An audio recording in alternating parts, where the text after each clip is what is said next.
బుజ్జి, చంటి, పండు, డియర్ అని వాళ్ళని పిలిచేవారు. ఇప్పుడు సీత సీత అని ఆడుస్తున్నారు. మరి ప్రేమ తగ్గినట్టు కదా. అంతకుముందు పెళ్ళేది కొత్తలోనే నీ పేరు సరి గుర్తుండదు కాబట్టి చిట్టి కొట్టి కన్నా రుచి కన్నా అని అనేవాడిని.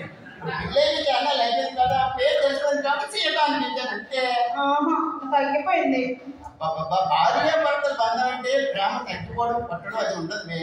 భార్య భర్తల బంధం అంటే అద్భుతమైనటువంటి బంధం. అది ఇంతంతా అలా ఉంటది.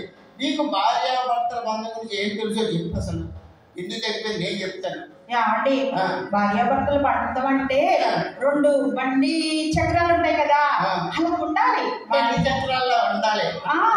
బండికి ఒకటి ట్రాక్టర్ చక్రం అంట, రెండోది స్కూటర్ చక్రం అంత వేసామనుకో నడుస్తుందా? నడవదు. కాబట్టి అది కరెక్ట్ కాదు. ఇంకా నీకేమో తెలుసుంటే దిక్కు. అయితే చిలక గోరికలా ఉండాలండి. గోరికలా ఉండాలండి. చిలక పచ్చగా ఉంటది, గోరికి నల్లగా ఉంటది. ఆలోచన పోలేండి. ఇంకా ఏదైనా ఉంటే చెప్పు. అబ్బా ఏంటండి మీరు అలా అంటారు? అయితే పాలు నీళ్ళలా ఉండాలండి. పాలు నీళ్ళలో ఉండాలండి. సినిమా కాదు ఇది, ఎక్స్ప్రెషన్ ఇవ్వడానికి. ఇంకా పాలు ఇన్ని నీళ్ళు ఇన్ని వేసానుకో సరే బాగుంటుందా?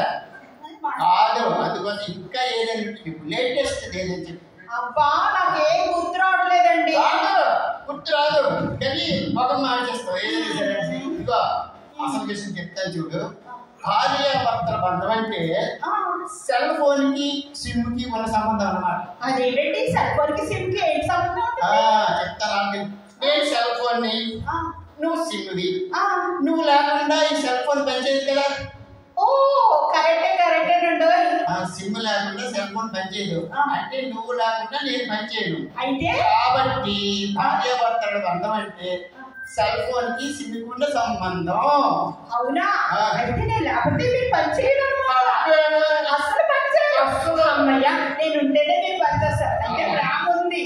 అంటే అమ్మయ్య నేనుంటేనే ఈ పనికి వస్తారు.